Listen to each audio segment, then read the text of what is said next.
함께 고백하겠습니다. 주여 말씀하옵소서. 아멘. 오늘 말씀 본문을 가지고 믿음의 결과 첫 번째 시간, 사랑과 순종에 대해서 하나님의 말씀을 나누도록 하겠습니다. 우리가 어떤 일들을 반복적으로 하다가 보면 그 일들이 이제 익숙해지게 되고 습관처럼 편해지게 됩니다. 익숙함은 사실 좋은 거죠. 어딘가 갔을 때 계속 낯설거나 어떤 일이 계속 손에 익지 않은 것보다 익숙하게 되면 또 편안하게 되고 마음도 훨씬 더 놓이게 됩니다. 사람들은 불확실하고 익숙하지 않은 상황들을 불편하게 여기고 어려워합니다. 주변에 한 사람이 누군가 이런 불편함을 가지고 있으면 덩달아서 옆에 있는 사람들에게 점점 불편함들이 퍼져가게 되죠.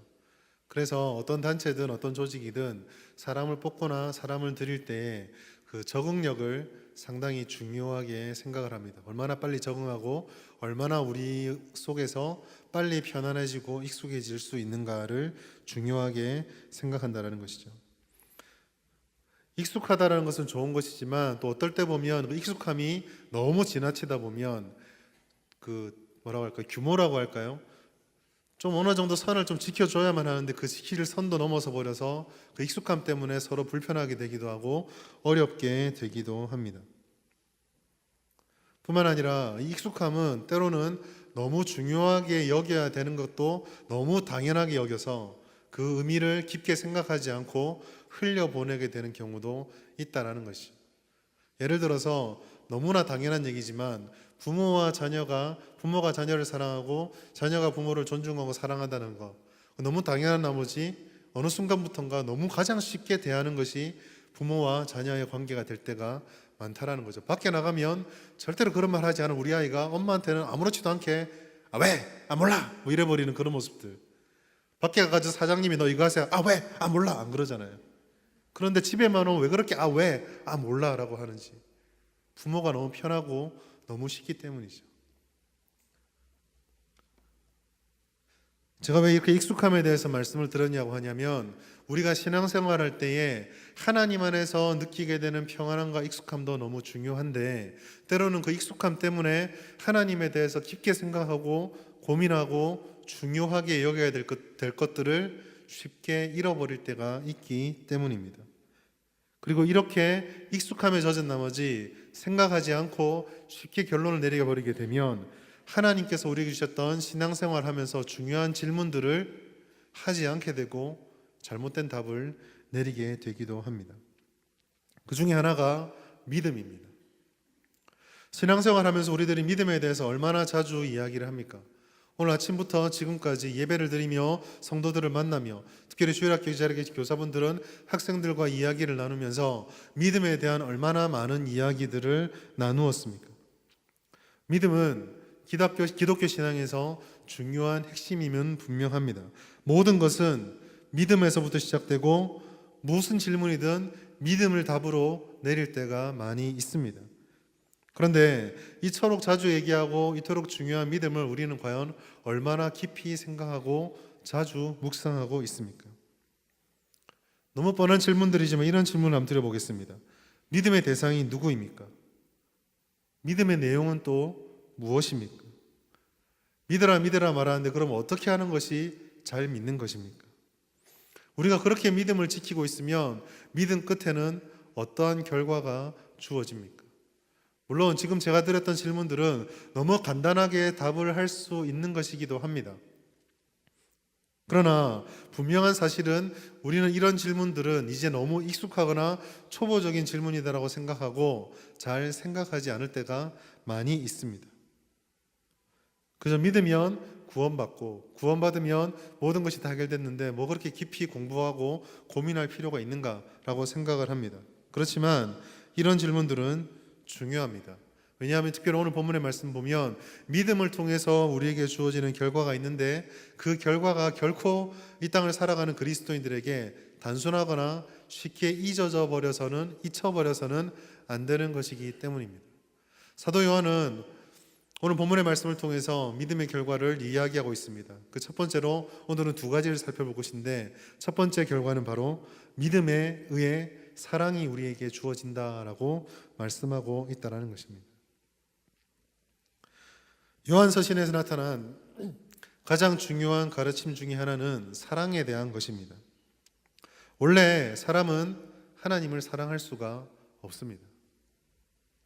그것은 증명할 필요가 없죠. 이 땅에 예수를 믿는 사람들을 제외하고서라도 수많은 사람들에게 예수님이 어떤 분인가, 하나님이 어떤 분인가를 물어보면 사람들이 하나님을 좋아하는지 싫어하는지 금방 알 수가 있습니다. 어제 저희 새가족분 중에 현대백화점에서 음악회 하는 분이 있어가지고 현대백화점에 저녁에 음악회에 참석을 했었습니다. 근데 저는 몰랐는데 어제 현대백화점 앞에 이제 성탄 트리가 첫 점등을 했더라고요. 사람들이 막 사진을 찍습니다. 트리를 찍고 크리스마스를 기뻐합니다. 그 기뻐하는 사람들에게 해맑게 손을 잡고 하나님 아시나요? 물으면 어떤 답이 나올까요? 크리스마스는 크리스마스고 트리는 트리고 하나님은 하나님 뿐입니다. 사람은 결코 본능을 따라서 하나님을 사랑할 수가 없습니다. 예수 그리스도를 자신의 의지로 먼저 찾아서 믿을 수도 없습니다. 왜냐하면 아담이 에덴 동산에서 타락한 이후로부터 하나님을 온전히 찾을 수 있는 능력과 하나님을 믿을 수 있는 능력이 없어져 버렸기 때문입니다.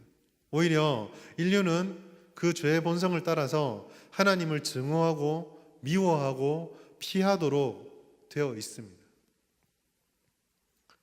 그러나 우리는 하나님의 은혜로 말미암아 예수를 그리스도로 고백하고 하나님을 믿게 되었고 하나님의 자녀가 되었습니다. 믿는다라고 하는 행동, 우리가 입술로 주님을 나의 구주로 믿습니다라고 고백하는 행동이 있지만 그 행동조차도 하나님께서 은혜를 주셔서 말씀을 듣게 해주시고 말씀을 믿을 수 있도록 해주시고 하나님의 음성을 깨달을 수 있도록 해주셨기에 우리 안에 계신 성령께서 그 고백을 하게 해주신 것이죠. 모든 것이 다 은혜요, 모든 것이 다 하나님의 인도하심 속에 있습니다. 우리는 이 은혜의 결과로 하나님의 사랑의 정점이라고 할 수 있는 구원을 선물로 받았습니다. 오늘 이 시간에 만약에 지금 제가 나누는 이 말씀 속에서 내가 구원을 받았구나, 이게 하나님의 사랑이구나, 하나님의 은혜구나라는 것이 깨달아지지 않는다면 오늘 이 시간에 먼저 그것부터 우리 마음속에서 회복되길 바랍니다. 그 어떠한 복보다, 그 어떠한 은혜보다, 그 어떠한 사랑보다 죄인을 사랑하시고 구원하셨다는 하나님의 사랑, 하나님의 뜻보다 더 큰 것은 없으며 더 큰 복은 없습니다.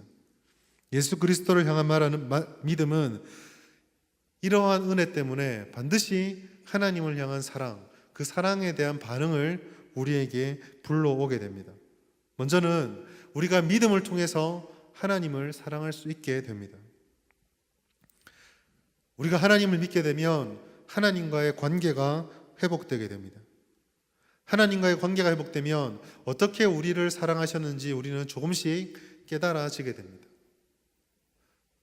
부모와 자녀의 사이가 너무너무 안 좋아서 머리로는 서로 사랑한다 생각하지만 도저히 그것이 동의되지 않을 때, 그러나 어떤 계기를 통해 그 관계가 회복되면 그동안 서로 오해하고 있었던 것이 이게 전부 사랑의 표현이었구나를 조금씩 깨달아지고 알아지게 되는 것처럼 우리가 하나님을 믿고 하나님의 자녀가 되어서 하나님의 은혜 속에 들어가게 되면 우리를 사랑하는 하나님이 어떻게 우리를 사랑하셨는지 그 사랑을 조금씩 깨달아가게 됩니다. 하나님의 사랑은 너무 강력합니다. 하나님의 사랑은 아무 자격 없는 자에게 일방적으로 주셨던 사랑입니다. 로마서 5장의 말씀을 그대로 인용하자면 원수된 자를 위해서 그 아들을 내어주신, 인간의 상식과 인간의 이성으로는 도저히 이해할 수도 결단할 수도 없는 사랑을 우리에게 보여주셨습니다. 신문을 보고 TV를 바라볼 때 뉴스 속에 다른 이들을 향해서 자기 장기를 주고 나가는 그 사랑, 그 숭고한 사랑을 보면서 우리는 얼마나 감동합니까? 그러나 하나님의 사랑은 그러한 사랑과는 비견될 수 없을 정도로 우리들에게 충격적이고 큰 사랑입니다. 그렇기 때문에 그 사랑을 우리가 하나님이 주신 믿음을 따라서 대면하게 되면 그 어떤 누구도 하나님의 사랑을 부정할 수 없게 됩니다. 부정할 수 없을 뿐만 아니라 그 사랑 앞에서 우리가 얼마나 자격 없는 자인 것과 우리가 얼마나 부족한지도 깨닫게 되죠. 그 사랑이 없어졌을 때 우리가 얼마나 절망스러운 자요, 우리가 얼마나 그 절망 속에 헤어날 수 없던 자였는지도 깨닫게 됩니다. 그래서 하나님의 사랑을 맛보게 되면 하나님의 사랑이 이 정도로 참 좋네, 됐네 로 끝날 수가 없습니다. 더 갈망하게 되고 더 갈망하게 되며 우리가 하나님의 사랑에 빠져 있는 우리가 상상이 되지 않아서 엄청난 열심과 갈망함으로 하나님을 더 찾을 수밖에 없게 되는 것이죠. 이것을 시편 기자는 이렇게 표현했습니다. 시편 42편 1절과 2절입니다. 같이 읽겠습니다. 하나님이여 사슴이 시냇물을 찾기에 갈급한 같이 내 영혼이 주를 찾기에 갈급하나이다. 2절 말씀 2절 읽어드리겠습니다. 내 영혼이 하나님 곧 살아계시는 하나님을 갈망하나니 내가 어느 때에 나가서 하나님의 얼굴을 배울까. 이스라엘의 그 메마른 광야에서 시냇물 한 모금을 찾기 위해서 발버둥 치고 쫓아다녔던 사슴이 그 물을 찾고 만사제 쳐놓고 목을 축이는 것처럼 우리가 살아계신 하나님을 보게 되면 그 하나님을 얼굴을 보기 위해서 혹 그 얼굴로부터 멀어지는 것을 염려하며 더 하나님께 나오게 된다는 것이죠. 이것이 하나님을 사랑한다라고 말할 때 사랑의 정체입니다. 우리가 사랑을 얘기할 때 착각하는 것이 있는데 사랑은 받기만 하는 것이 결코 아닙니다. 우리는 하나님으로부터 더 사랑을 달라고 말할지 모르겠지만 하나님께서는 이미 그 아들을 주심으로 더 이상 주실 수 없는 사랑을 우리에게 주셨습니다. 그래서 그리스도인들이 특별히 사도 요한이 이 사랑을 이야기할 때는 하나님으로 받았던 그 무한한 사랑을 우리의 가슴 속에 담아 하나님 앞에서 그 사랑을 고백하고 그 사랑을 더 갈망하되 그 사랑을 따라 살아가는 것을 우리에게 요구하고 있습니다. 이것이 믿음의 결과가 사랑이라고 말할 때 두 번째로 우리에게 주는 사랑, 내 형제와 이웃을 향한 사랑의 모습입니다. 하나님을 사랑한다는 것은 사랑에 빠지는 것이 결코 아니거든요. 참 믿음은 그에게서 난 자, 즉 믿음의 가족을 향한 사랑을 표현하는 것으로도 나타납니다. 하나님이 내게 어떻게 사랑을 주셨는가, 그 사랑이 나를 어떻게 세웠는가를 깨닫기 때문에 그 사랑을 따라 하나님께로 난 자를 같이 사랑하게 되고 그 사랑을 공유하고 나누고 섬기고 더 풍성하게 만드는 것, 그것이 사랑의 실천이고 우리가 해야 될 의무라고 말씀하고 있는 것이죠. ESV 성경에서, 영어 성경에서는 이것을 누구든지 사랑을 해야 된다 라는 말로 표현을 하고 있습니다. 믿는 성도들에게는 같은 성도들을 사랑하는 의무가 있습니다. 오늘날 오히려 예수 믿는 사람들이 사랑을 해야 된다고 할 때 주변의 사람들, 예수 믿지 않은 사람들을 더 사랑하고 섬기는 것은 많이 강조되어 있지만 때로는 너무 익숙하고 너무 편한 나머지 우리 믿는 형제 자매들을 어떻게 사랑해야 될지에 대해서 많이 고민하지 않은 경우도 종종 보게 됩니다. 우리가 형제 자매를 사랑할 때 어떻게 사랑해야 될까요? 누구든지라고 하는 말은 그 속에 아무 조건에 구애받지 않고 계산하지 않고 사랑해야 된다는 것을 우리들에게 말씀해 주고 있습니다. 교회에 있는 모든 사람들은 다양합니다. 한 교회 안에도 다양한 연령이 있습니다.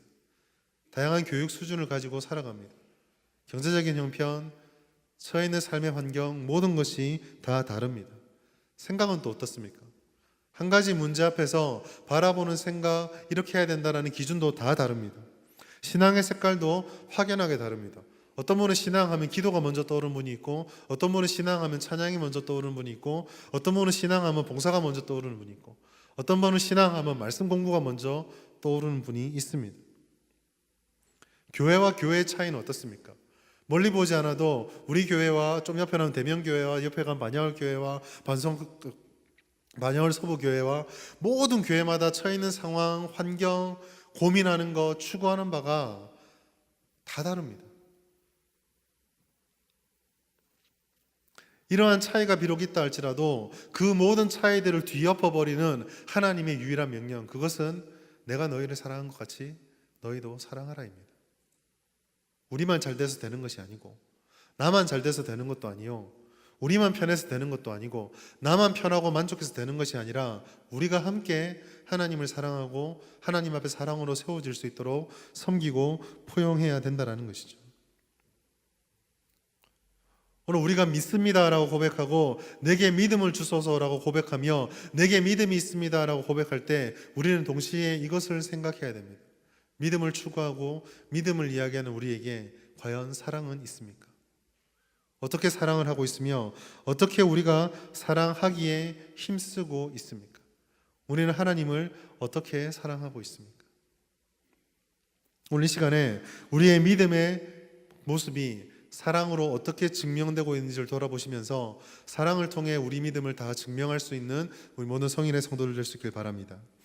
두 번째로 믿음의 결과는 순종으로 나타납니다.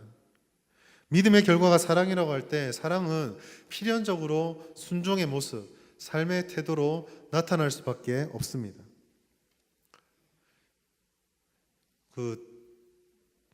청년들이 이렇게 연애를 하게 되면 자기들은 부정할지 모르겠지만 어느 순간부터 둘이 좀 비슷한 행동과 비슷한 생각을 할 때가 있습니다.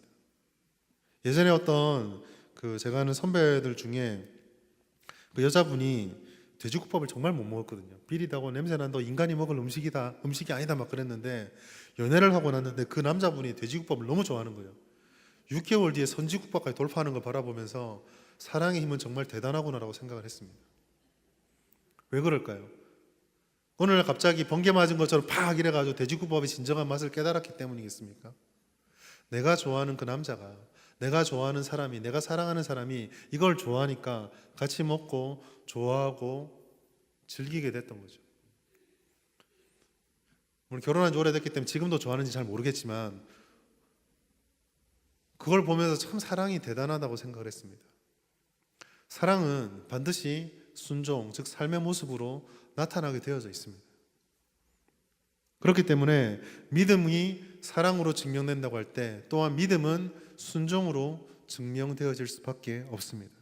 믿음이 있다고 말하면서 사랑하지 않을 수 없다면 사랑한다고 말하면서 그 뜻을 따르지 않고 그 음성을 외면하고 그가 뭘 원하는지를 고민하지 않는 것은 사랑하지 않는 것이요 믿지 않는 것이다라고까지 말할 수 있는 것이죠. 특별히 사도 요한 오늘 말씀을 통해서 순종을 이야기할 때 계명을 따르는 순종에 대해서 말씀하고 있습니다. 3절 말씀, 하나님을 사랑하는 것은 이것이니 우리가 그의 계명들을 지키는 것이라. 그의 계명들은 무거운 것이 아니로다. 본문의 맥락에서 지칭하고 있는 것은 우리가 딱 떠오를 수 있는 건 내 이웃을 사랑하라는 예수님의 말씀, 1절과 2절에 사랑하라고 말씀, 누구든지 사랑하라고 말씀이 있기 때문에 먼저 떠오르는 것은 내 이웃을 내 몸과 같이 사랑하라는 주님의 말씀일 수도 있습니다. 이웃을 사랑하라는 명령, 그것은 내가 사랑해야지, 그럼 사랑하는 게 옳고 말고 라고 하는 깨달음으로 충분하지 않습니다. 그것을 깨달았다면 내가 어떻게 사랑할 수 있을까? 지금 옆에 앉아있는 내 형제, 내 지체, 내 자매, 권사님, 장로님, 집사님을 바라보며 어떻게 사랑할 수 있을까를 고민하고 실천해야 되는 것, 그것이 우리에게 필요한 것이죠. 그러나 단순하게 한 가지 말씀에 국한하는 게 아니라 좀 더 넓게 보자면 우리가 하나님을 사랑한다고 한다면 하나님의 말씀을 어떻게 이해하고 순종하고 있는지를 돌아보아야 합니다. 했던 말을 또 하는 것처럼 보이지만 요한은 계속해서 사랑하라, 말씀을 따르라, 순종하라 이 말씀을 반복하고 있습니다. 계속 반복하는 이유는 신앙생활에서 이 하나님을 사랑하는 것과 그의 말씀을 듣고 순종하는 것이 그만큼 중요하기 때문입니다. 아무리 많은 헌금을 드리고 아무리 많은 봉사를 하고 아무리 많이 기도한다 할지라도 주님의 말씀을 듣지 않고 그 말씀대로 순종하지 않고 그의 사랑의 말씀을 따르지 않는다고 한다면 그것은 위험한 것이 됩니다. 하나님을 사랑한다고 고백하는 가장 중요한 그 고백의 진수는 우리가 주님의 말씀을 깨닫고 그 말씀대로 실천할 때에 비로소 드러나게 됩니다. 누군가는 사랑하는 방법이 여러 가지 있을지 모르겠지만 하나님께서는 그 무엇보다 내 말씀을 듣고 내 뜻을 따라서 실천하는 것을 통해 나를 사랑해 다오라고 말씀하고 있는 것이죠. 우리가 신앙생활할 때 반드시 기억하고 힘써야 하는 것입니다. 신앙생활이라 하는 것은 믿고 사랑하고 앙망하는 것을 삶에서 그대로 드러내고 살아가는 것입니다. 그래서 신앙 생활이라고 하는 것이죠. 신앙만 있는 것이 아니라 생활이 뒤에 붙어 있습니다. 신앙만 있고 생활이 없는 것은 반쪽에 불과합니다. 교회에서 온갖 거룩한 모습과 교회에서 온갖 순수한 모습과 거룩한 모습을 보여줄지 모르겠지만 삶의 6일에 나가서 전혀 구별되지 않게 똑같이 말도 거칠고 똑같이 괄괄하고 똑같이 우리의 옛 모습을 그대로 가지고 있다고 한다면 반쪽에 불과하게 된다는 것이죠. 편협되어 있는 것이긴 하지만 오늘날 한국 교회를 향해서 걱정이 됐던 비판이 됐던 비난이 됐던 쏟아내놓는 말들의 근원에 파고 들어가면 이러한 평가가 좀 들어 있습니다. 대표적으로 사랑 사랑 사랑 얘기하지만 사랑하는 걸 모르겠다라는 것이죠.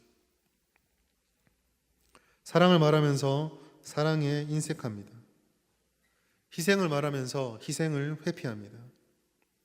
하나님의 능력과 하나님이 오직 우리의 유일한 한 길이라고 고백하지만 정작 삶의 다양한 문제 앞에서 하나님은 내가 선택할 수 있는 수많은 길들 중에 하나가 될 때가 많이 있습니다. 이 모든 것들은 우리의 믿음과 하나님을 향한 사랑 고백과 우리의 삶이 분리되어 있는 생활이 결여된 모습에 불과합니다. 그리고 사도 요한의 말씀을 그대로 따라가자면 이러한 삶은 결코 순종이 아닙니다. 순종하지 않았다고 한다면 우리가 하나님을 향해 드리는 모든 사랑의 고백들은 그 자체로 약화될 수밖에 없고 우리의 믿음은 전혀 앞으로 나가지 못한 채 그 자리에 서 있게 되는 것이죠. 평안함과 삶의 문제가 없을 때는 하나님을 향해서 활짝 웃으며 믿음을 말할 수 있으나 정작 그 믿음을 시험받는 삶의 문제가 내 앞에 다가왔을 때 그 믿음을 지키기보다는 믿음의 자리에서 한 걸음 뒤로 물러나는 우리의 모습들이 있다면 내가 이러한 상황에 빠져 있지 않은지 돌아보아야 합니다. 혹 어떤 분은 이렇게 말할지도 모르겠습니다. 하나님의 기준은 너무 과하고 이 세상을 살아가면서 순종하기는 이 세상과 그때 시대도 너무 다르고 그래서 불가능하다, 어려운 거다, 그래서 참고만 하면 된다라고 말할지도 모르겠습니다. 그러나 성경은 우리에게 분명히 말씀하고 있습니다. 3절의 말씀, 하나님을 사랑하는 것은 이것이니 우리가 그의 계명들을 지키는 것이라. 그의 계명들은 무거운 것이 아니로다. 하나님께서는 하나님의 말씀이 결코 무거운 것이 아니다라고 말씀하셨습니다. 왜 이렇게 말씀하셨을까요? 그것은 하나님의 말씀을 듣는 우리가 얼마나 연약하고 부족한지 하나님께서 아시고 계시기 때문입니다. 저도 학부모이기 때문에 집에 가서 아이들 만나면 제일 첫 말이 하나님을 향한 축복의 말을 참 해주면 좋을 것 같은데 첫 마디가 숙제했어입니다. 숙제했어? 할 거 다 했어? 성경 읽었어? 그런데 제가요, 숙제했어? 할 거 다 했어? 성경 읽었어까지 말하면서 너 방정식 함수 풀었어? 독일어 공부했어? 그렇게 얘기를 할까요? 13살이나 먹은 애가 아직까지 독일어를 몰라? 13살이나 먹은 애가 아직까지 밥은 할 수 있을지도 모르겠네요. 제가 지금 무슨 말씀하시는지 아시겠죠? 하나님께서 우리에게 뭔가를 요구할 때는 그 당사자가 내가 느끼기에는 좀 힘든데 할지 모르겠지만 우리가 할 수 없는 전혀 택도 없는 것을 요구하는 게 아니다라는 거예요. 왜냐하면 부모는 나의 자녀가 지금 어디까지 할 수 있는지는 알기 때문입니다. 이거는 하지 못하는데 무리해서 하지 않는다는 거죠. 제가 아무리 급해도 집에서 아무리 급해도 제가 만약에 교회에서 이렇게 막 사역을 하고 일을 하고 있는데 급하게 주차해 놓은 곳에서 누가 연락했어요. 차 좀 빼세요. 그런데 제가 아무리 급하다고 해도 저희 아들한테 야, 차 빼라 그러겠습니까? 결코 그걸 못하는 거거든요. 하나님은 우리의 연약함을 아시기 때문에 우리에게 어떤 말씀을 주실 때에 우리에게 할 수 있는 것, 무거운 것을 주시지 않는다는 거죠. 이 말씀을 통해서 우리가 두 가지를 알 수 있습니다. 방금 말씀드린 것처럼 첫 번째로 하나님께서는 우리에게 어떤 말씀을 주시고 명령을 하실 때에 우리가 할 수 있는 것만 주신다는 것입니다. 하나님의 말씀과 계명은 누구나 깨달을 수 있고 누구나 실천할 수 있도록 주신 것입니다. 이것들은 하늘의 신비한 언어로 기록된 미지의 말씀이 아닙니다. 요한복음 3장 12절 말씀 같이 읽겠습니다. 내가 땅의 일을 말하여도 너희가 믿지 아니하거든 하물며 하늘의 일을 말하면 어떻게 믿겠느냐. 뭐라고 말씀하고 있습니까? 하늘의 일을 말하면 너희가 믿겠느냐. 그래서 지금 뭐라고 말하고요? 거꾸로 말하면 지금 내가 하는 말은 너희가 알아들을 수 있는 땅의 말을 하고 있다라고 말씀하고 있습니다. 설교자들이 한 번씩 원어성경 말하는데 그 이 헬라어 신약 성경은 헬라어로 기록되어 있습니다. 헬라어로 기록되어 있는데 헬라어의 정식 명칭을 코이네 헬라어라고 합니다. 헬라어 말하기가 좀 어려운 얘기하는 거 아닌가 할지 모르겠지만 이 코이네 헬라어라고 뜻은 코이네라고 하는 뜻은 상식적이고 평범하다는 의미를 가지고 있습니다. 그리고 그거를 좀 알기 쉽게 설명을 하자면 우리가 왜 시장에 가면은 물건을 주고 파는 사람들이 이거 얼마예요? 아이 좀 깎아주세요 하는 이 통상적인 언어 있죠. 누구나 다 이해할 수 있는 얘기예요. 그래서 코인의 헬라어를 다른 말로 표현하면 시장 그리스어입니다. 시장에서 누구나 알아듣. 그럼 이 말이 되게 수준이 높을까요? 아니면 되게 평범할까요? 다 평범한 말씀들입니다. 무슨 말입니까? 하나님께서는 하나님의 말씀을 들려주실 때에 막 신비에 감춰놓고 어떤 특정한 누구만 깨달아가지고 야, 저 사람 되게 거룩하고 홀리하고 막 되게 능력 많은 사람이다. 이런 목적으로 말씀을 기록한 게 아니다라는 거예요.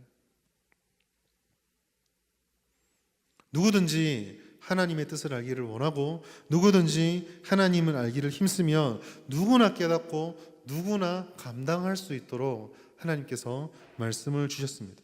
하나님께서는 언제나 우리보다 우리 자신의 분량을 잘 알고 계십니다.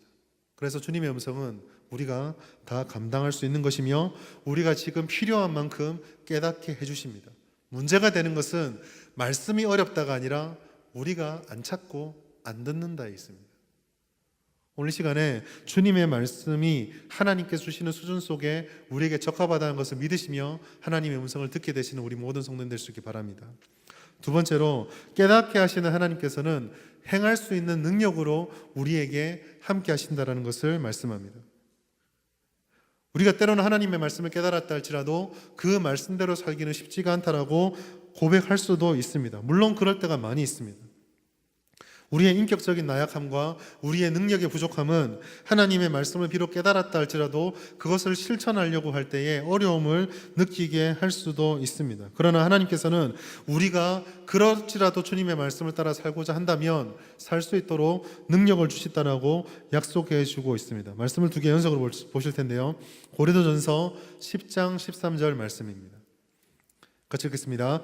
사람이 감당할 시험 밖에는 너희가 당한 것이 없나니 오직 하나님은 미쁘사 너희가 감당하지 못할 시험 당함을 허락하지 아니하시고 시험 당할 즈음에 또한 피할 길을 내사 너희로 능히 감당하게 하시느니라. 하나님께서는 이 고린도전서 말씀을 통해서 우리가 걸어가는 신앙의 여정들 속에 우리가 감당하지 못할 것이 없다라고 말씀하고 있습니다. 누가복음 10장 19절은 또한 이렇게 말씀하고 있습니다. 같이 읽겠습니다. 내가 너희에게 뱀과 정갈을 밟으며 원수의 모든 능력을 제어할 권능을 주었으니 너희를 해칠 자가 결코 없으리라. 무슨 말씀입니까? 우리가 이 땅을 살아갈 때 성도들에게 하나님이 주신 약속이 있는데 원수의 모든 능력을 제어할 권능을 주셨다라고 말씀하고 있습니다. 바꿔 말하면 이 땅을 성도가 살아갈 때 신앙을 여정을 살아가며 부딪히게 되던 모든 난관을 극복할 능력을 하나님께서 외면하지 않고 주신다라고 하는 말씀입니다. 하나님은 모든 말 여기뿐만 아니라 성경의 여러 곳에서 구하는 자에게 주시는 능력, 구하는 자에게 주시는 놀라운 비밀들을 여기저기서 약속의 말씀으로 주시고 있습니다. 우리가 이 땅을 살아가며 장벽에 부딪혀서 넘어지는 이유는 그 장벽이 높다거나 우리에게 능력이 부족해서가 아닙니다. 우리가 그 장벽 앞에 무너져 내리는 이유는 믿음이 부족하기 때문이요. 그 믿음을 따라서 하나님의 주시는 능력을 확신하지 못하기 때문에 그래서 그 확신을 붙잡고 인내의 싸움을 싸워가지 못하기 때문입니다. 오늘 우리 영원이가 지금 군대 휴가를 나왔습니다. 제대가 분명히 오긴 옵니다. 많이 남긴 남았지만 그런데 우리 청년들이 군대 갈 때 나라에서 이렇게 얘기했다 합시다. 입대 1, 몇월 며칠, 제대 1, 미정. 어떨까요 마음이? 4주를 훈련해도 내무반에 보내주지도 않고 3년을 군대 생활하고 병장이 된 지도 이미 2년째인데 내보내주지도 않고 언젠지도 모르고 어떤 마음이 들겠습니까?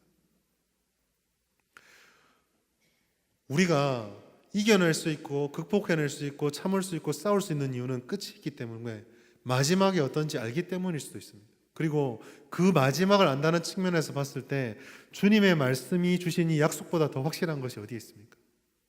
어떤 장벽이 온다 할지라도 어떤 어려운 난관이 온다 할지라도 하나님께서는 우리들에게 능치 못할 일이 없다라고 말씀해 주고 있습니다. 피할 길을 내어주신다 말씀하시고 능력으로 너희와 함께 해주신다라고 말씀하고 있습니다. 우리는 이 약속 가운데 힘써 싸워가며 때로는 우리가 지금 가지고 있는 역량을 넘어선다 할지라도 하나님이 인도해 주심을 믿으며 그것을 극복하며 살아가야 하는 것이죠.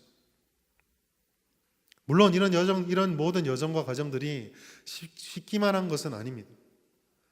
장벽이 하나님을 이길 수 없다라고 말씀을 드렸지만 이 장벽이 우리에게 전혀 힘들지 않다라고 말한 것도 아닙니다. 성경에 나타나는 수많은 장벽들은 결코 가볍지도 않았으며 하나님께서도 우리들에게 이것을 영광과 함께하는 고난이라고 말씀할 정도로 어렵다라고 분명히 말씀하고 있습니다. 그러나 비록 어려울지라도 하나님께서 우리에게 주시는 말씀은 순종의 삶 뒤에 하나님께서 함께 해주신 능력이 있으니 그것이 우리를 결코 넘어뜨릴 수 없다라는 이 약속의 말씀입니다. 영적인 싸움은 우리가 하나님께 가는 날까지 지속해야 되는 것입니다.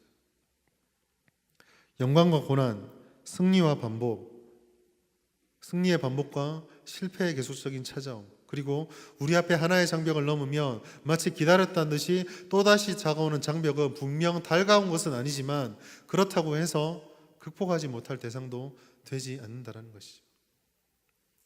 오늘 요한의 말씀이 선언되는 그 배경을 잘 기억하십시오. 예수님께서 떠난 지 70년이 지났으나 그리고 같이 있었던 사도들이 다 죽음으로 이 땅을 떠나버리고 난 다음에 마지막 남았던 노사도가 과연 주님이 오실까 의심에 팽배해져가는 이 마지막 시대에 다시 한번 주님의 약속을 붙들으라고 말씀을 하고 있다는 것.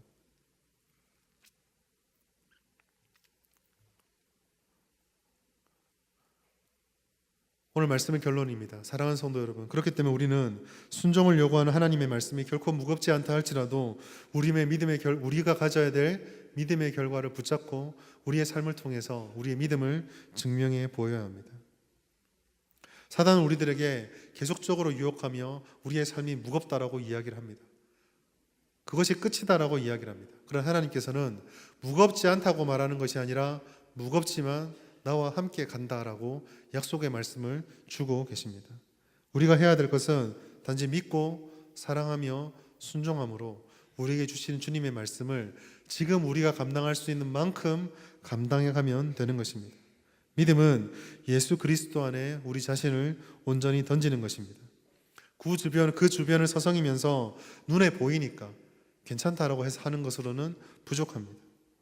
전적인 의지 그리고 전적인 신뢰는 하나님을 온전히 믿는 것이고 그 믿을 때에 우리는 그 속에서 하나님의 사랑을 깨닫게 됩니다. 그 사랑은 우리를 더 큰 하나님의 영광으로 다가가게 만들고 하나님으로 받은 능력의 확신은 우리가 순종함을 통해서 하나님이 여기까지 우리를 인도해 주시는구나를 깨닫게 만들어줍니다. 이 깨달음이 우리를 점점 더 성숙하게 만들어가는 것이죠. 오늘 이 시간에 우리가 결단할 기도 제목은 우리에게로부터 모든 난관과 장벽이 사라지게 해주십시오가 아닙니다. 그것은 사라지게 해달란다고 해서 완전히 사라질 수 없습니다.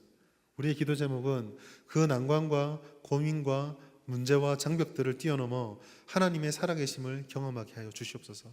그래서 우리의 믿음이 입술의 믿음이 아니라 삶의 믿음이 되게 하여 주시옵소서. 이것이 우리의 기도 제목이 되어야 될 것입니다. 오늘 이런 기도 제목 붙잡고 이 한 주를 살아가시며 하나님 앞에 온전한 믿음의 열매들을 거둘 수 있는 우리 모든 성도님 될 수 있기를 주의 이름으로 축원합니다. 기도하겠습니다. 하나님 아버지 감사합니다.